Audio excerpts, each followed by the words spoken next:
Hello everyone, আমি সাদি। আজকের ক্লাসে আমরা বি ক্রাউডের ফার্স্ট প্রবলেম নিয়ে আলোচনা করব। So what is the first problem? Welcome to B crowd.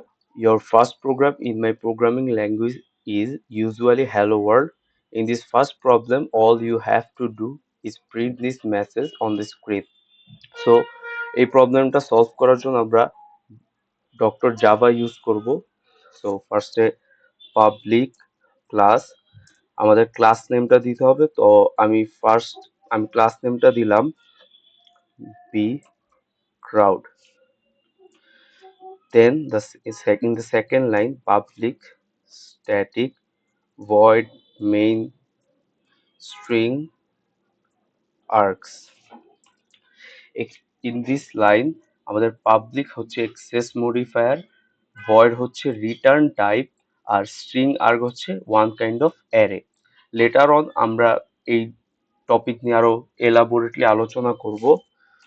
আপাতত আপনারা এই দুটা লাইন মেমোরাইজ করে রাখেন।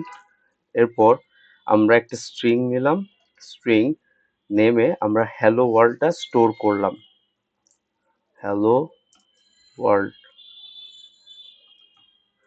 সো আমরা জানি যখন এখানে নেম হচ্ছে একটা variable, variable is one kind of container যেখানে আমরা হচ্ছে বিভিন্ন ডেটা স্টোর করি।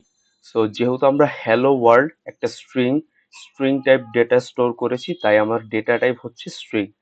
এখন আমি যদি system dot out dot print ln দেই, আর আমি যদি আমার ভ্যারিয়েবলটা প্রিন্ট করি, দেন এখন আমরা দেখবো what is the output of this code. যেহেতু আমরা একটা নিউ ফোল্ডার নিই, B crowd, save. After compiling this আমরা যদি রান করি, আমরা দেখবো আমাদের আউটপুট এসেছে হ্যালো ওয়ার্ল্ড।